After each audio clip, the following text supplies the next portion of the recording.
Hey everybody, this is Dilyana and Mileva, and I'm excited to bring you Menopause Made Easy, a podcast designed to provide you tips and strategy to navigate the changes in woman's body, mind and spirit with more grace and ease. I appreciate you tuning in. Remember to like, subscribe and turn on your notifications so you are updated of each episode release. Alright, let's dive in. So welcome for today's show of Menopause Made Easy. I'm your host, Dilyana Mileva, and I have with me today a really interesting professional and practitioner, Geeta Sethi, that she has a very important information for you. Geeta Sethi is a functional nutrition and lifestyle practitioner, a Ayurveda lifestyle consultant, and today we discuss with her good health and menopause from functional nutrition approach. So tell me how this love for nutrition come to bring you to this field to help women with functional nutrition. And what is actually functional nutrition? Yeah, thank you, Juliana, for bringing me on your platform. And it's actually something which I have been very passionate about from childhood. I have spent a lot of time with my mother in the kitchen when I was growing up and in the family and learning about plants and why we cook in a certain way. And it was something which you do not realize. And I don't know if your viewers or listeners know about Ayurveda, but that's a traditional Indian science of medicine. And a lot of people know yoga and meditation, and that's where Ayurveda, those arms are basically what originate from Ayurveda. And so it was something which I took for granted, but I was growing up with it all around me. And then later in life, I had my personal situation where I was going through a very stressful phase in life. And I was diagnosed with GERD, or basically I used to have severe acidity with any kind of food. And when I went to the medical community, to my doctor, and they did some tests and everything, and they couldn't figure out what was causing it. All I was told was just given a list of foods and told to avoid. And that's it. I was sent home and they gave me proton pump inhibitors just as to manage the acidity and keep the acid reflux down. But nobody really did any conversation with me that what was causing you to get that. And that's when I started searching. You know, as a child, I had grown up with so much wisdom of the culture that I started looking into that. And I started figuring out what was it that was causing me to get that. And I was able to pinpoint what was happening in my body. And instead of taking those proton pump inhibitors, which were prescribed to me, which were not over the counter, in fact, they were much stronger than over the counter medications, which you can get for just getting a little bit of gas and bloating. And because I took it for 2 days and I felt dizzy taking them, and I decided this is not the route I want to take. I'm going to explore on my own. And within 6 months of doing certain protocols, of figuring out what was impacting my body, I was able to treat myself. Because I knew what was going on. I know more about my body. And that is when my journey into kind of taking it further and learning more about it and researching and qualifying myself began. So I went back to school to study nutrition, which I did locally in Canada with CSNN, which is the Canadian School of Natural Nutrition. And then I continued studying further and went on to understand what functional nutrition is, which is a very big field which is coming up. Again, the whole concept of functional nutrition, it originates from functional medicine, which is coming up. And what the whole concept is based on is that there are two things which are very, very important. One is a root cause resolution. That is, you try and understand for any health condition, any medical condition, what is it that is going on with the person, rather than just trying to treat a symptom, which has become what the pharmaceuticals and the medical community is doing today. Like you go to them for eczema, just as an example, and they'll give you some topical creams to deal with eczema, but they won't try and understand what is it that is really causing eczema. And so that is what we go after. We try and understand what is really going on. And the other aspect of functional medicine is that functional nutrition is that each person is unique, which is a bio-individuality. So we try and understand how is this unique person made up. And in order to identify that, we look at the whole person as the terrain of that person, how they're growing up, what is their diet, what is their living environment, what is their social setup, what are their genes.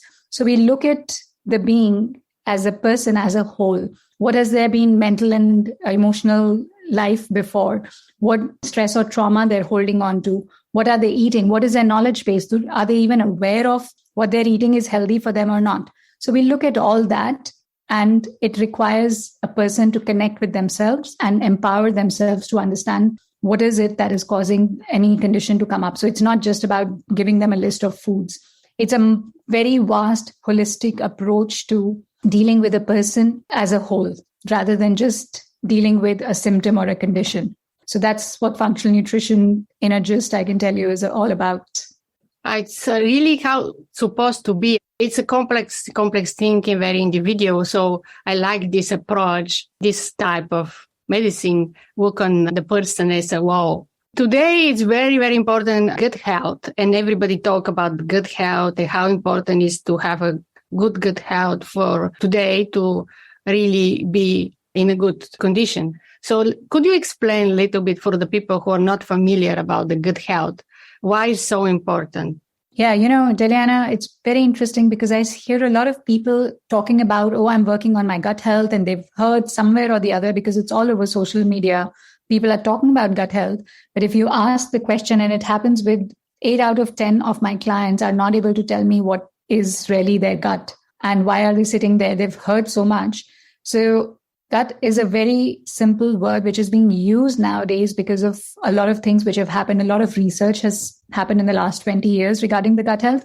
But at the basic level, at the foundation level, gut is nothing but your complete digestive system. So it starts from your mouth and goes all the way to your alimentary canal and goes all the way till you poop out. So basically your bum. So that whole alimentary canal or your digestive tract is your gut.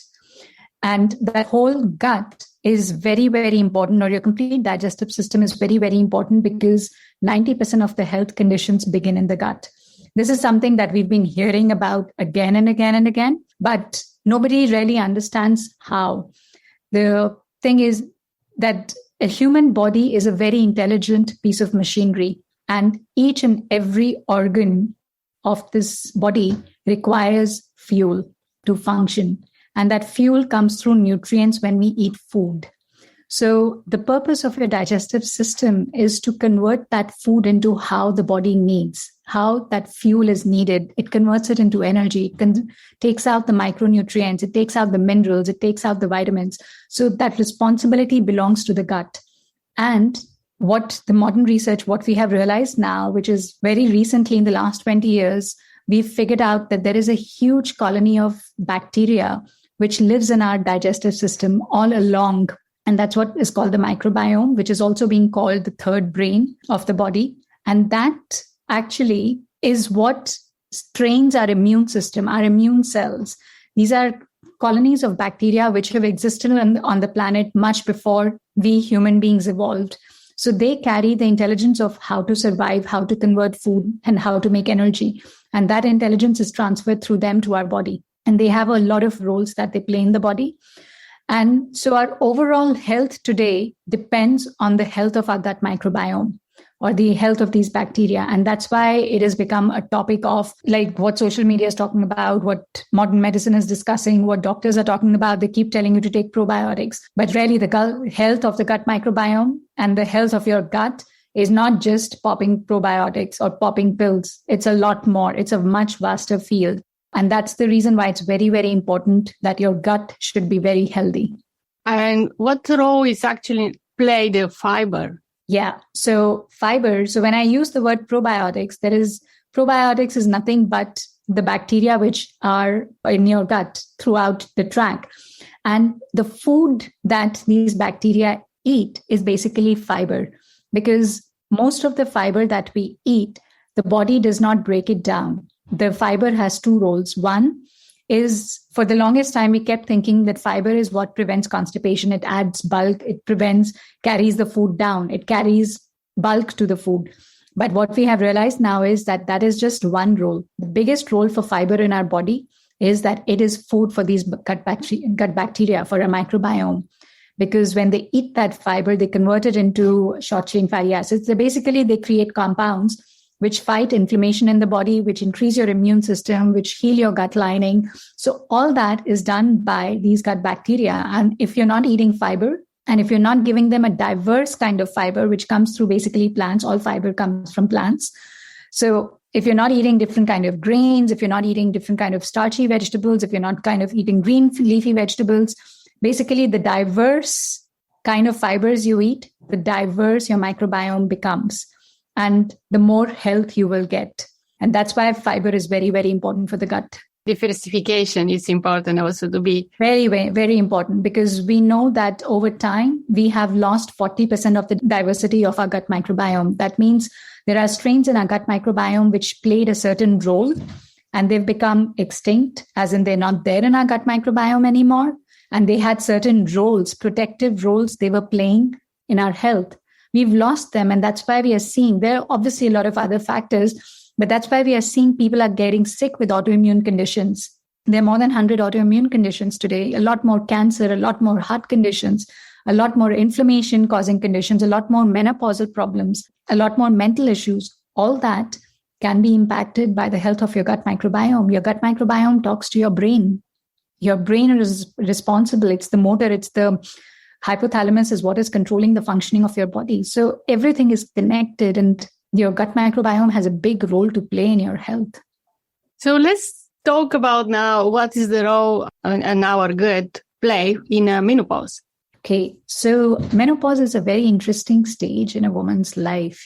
It's menopause. That means a woman is not having her periods anymore. She's not ovulating anymore.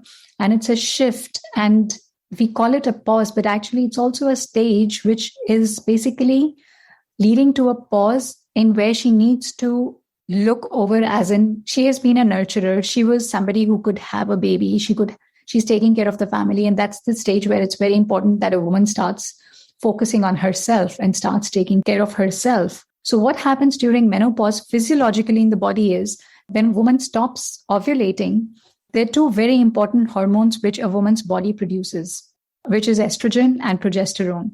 Now, estrogen as a hormone is very important not only for ovulation, not only for the reproductive health. It has a lot of other roles in a woman's body. And even in men, estrogen is produced. It's just the quantity varies based on the role it plays. But in a woman's body, estrogen is responsible for fat disposition, for metabolization of fat and sugars.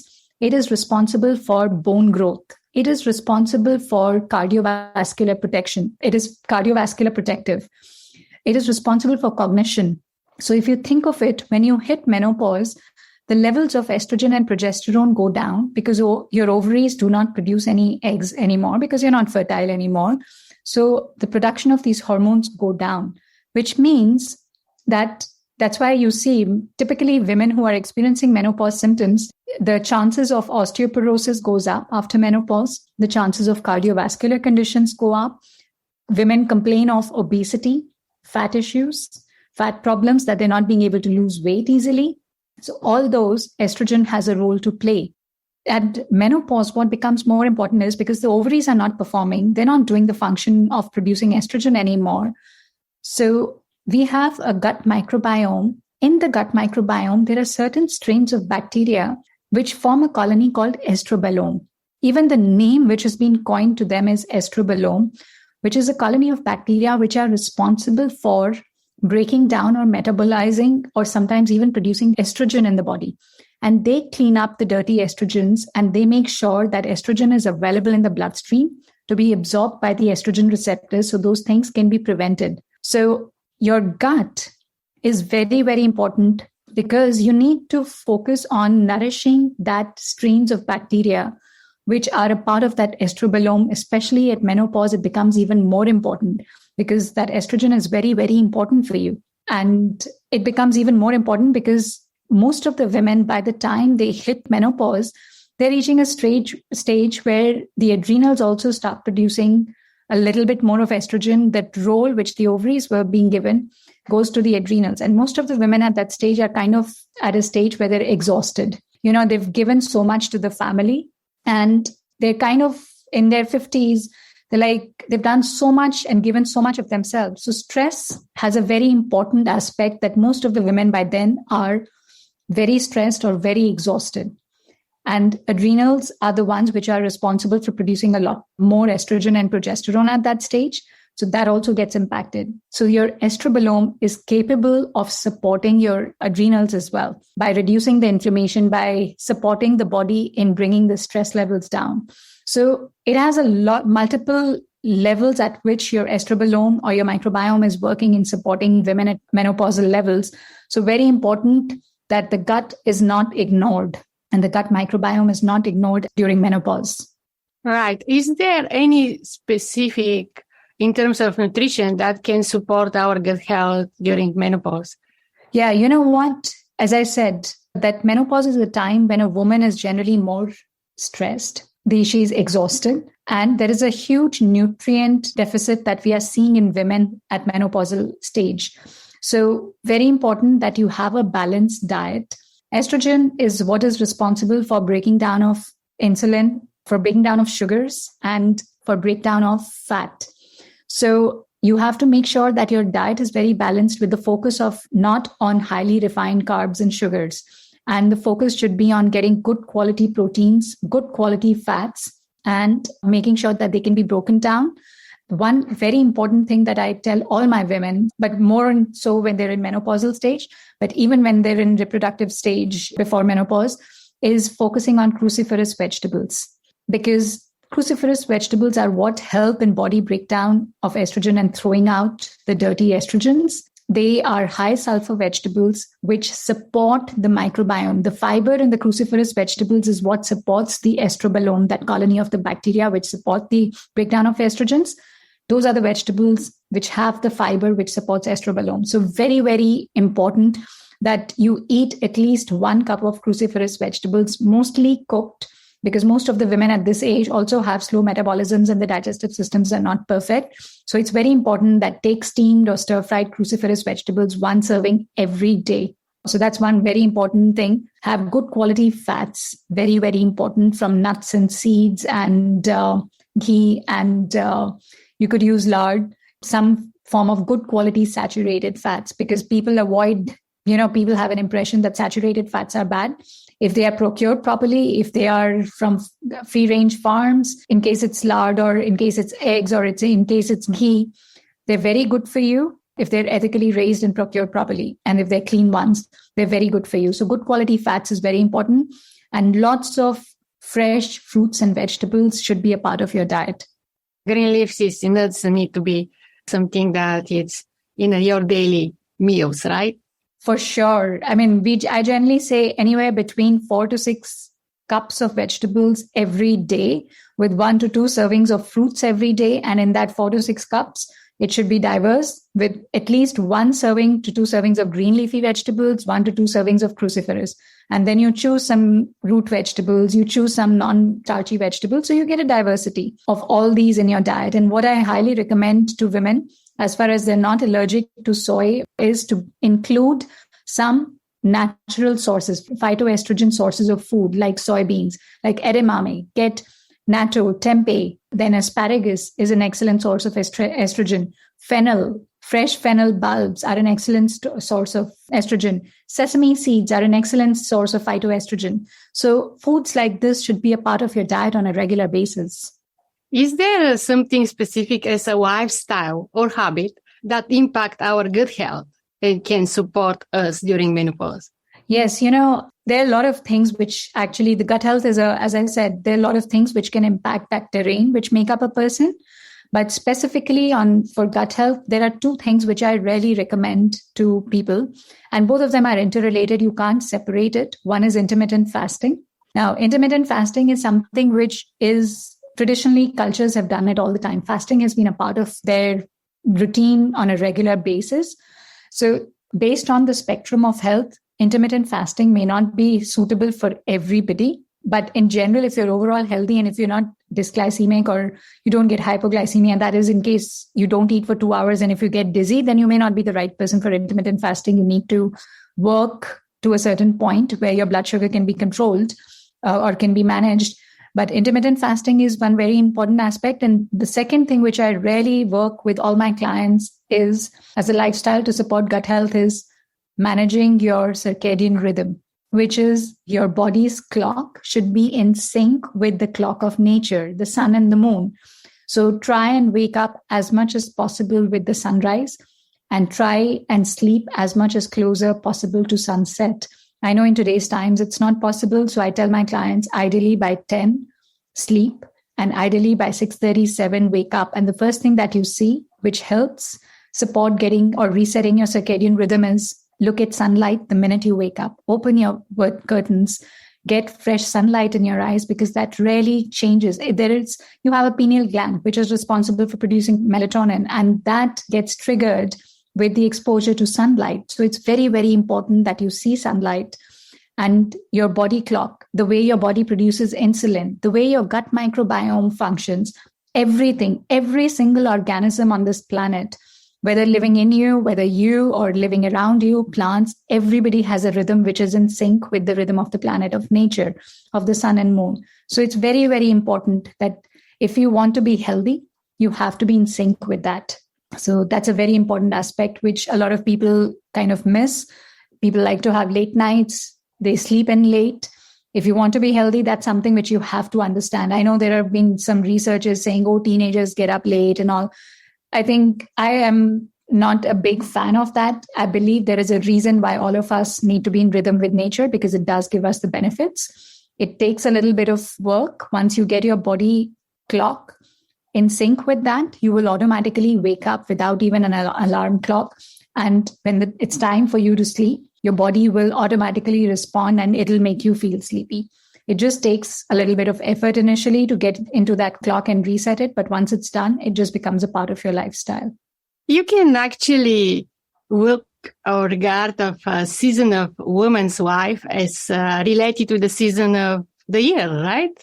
Definitely. Everything that is the whole concept of Ayurveda, that when a baby is born, we call it the kapha, or the spring of the cycle of life. And then we have summer, which is the middle age, when you are ready to thrive and when you're ready to work and you are energetic and you're out there to do everything. And when you reach menopause, we call it the fall season of the seasons of life or of the cycle of nature around it, because it's like the cycle is completing and you're in the last stage. So everything slows down. And so you need to slow down as well and think inwards about focusing on yourself, that what have you accomplished and what is it that you would like to do with the rest of your life? So everything, even in a woman's life, there's stages. Even in nature, there's stages. Everything is cyclical. That's how nature is. Even a dosha, if you take a dosha from Ayurveda also, or the constitution of every individual, I think it's related with Vata. That's right. You're right. Fall is Vata. So Vata is the stage where everything slows down. We call it, you understand that the 5-element theory, that those 5 elements are the building blocks of everything. And Vata is the lightest stage. Everything is becoming dry because the element which is active at this stage is wind or the air. And it exists in the vacuum, which is the space or the ether. So that's the stage where you are. Everything is drying up. And that's why when you see menopausal, your metabolism slows down. Arthritis, which is typically a Vata condition, because your body is becoming drier and lighter. And that's why you need to nourish it with more grounding foods. You need to eat more root vegetables. You need to do massages. You need to relax. You need to do breath work. You need to calm down and ground yourself more. So yeah, it's everything. Once you start understanding this, there is so much. We can go on and talk. You can talk. You can have another talk on that for sure. Yeah, about the seasons and the 3 cycles and the doshas of life, and how menopause is basically the start of the Vata stage of life. Yes, thank you. Geeta, how people, I know that you're based in Vancouver area in British Columbia, Canada. How people can reach out to you? So, Dilyana, I am actually very active on social media. I have a company and I consult. I offer private consultations. My company is called Living Well with Geeta. They can find me on Instagram under the same handle, Living Well with Geeta, or on Facebook. I also have a website under the name of livingwellwithgeeta.com, and they can reach out on any of the platforms, and there are ways they can reach out to me. And my phone numbers are also available, or they can message me directly for any consults. And I allow, before I bring anybody on board, if you would like to know more about how I work with a client, they all can book a 30-minute complimentary session with me before they come on board to learn more about me and to see if we are the right fit and if I can help them in their journey towards health and well-being. Thank you so much for today's wisdom in this episode. Thank you, listener, to tune in and listen. Keep listening. We release every Friday morning's new episode. And again, thank you so much, Geeta, to be with me today. Thank you, Dilyana. This was a pleasure. Thank you very much. Thank you for tuning into Menopause Made Easy. You can check out more episodes on Apple, Spotify, iHeartRadio, and your favorite podcast apps. Check out the show notes for any website linked to this episode, including where to connect with me on social media. I appreciate you tuning in. Remember to like, subscribe, and turn on your notifications so you'll be updated of each episode release. And visit me at menopausesupportacademy.com for all podcast updates as well. Appreciate you dropping by.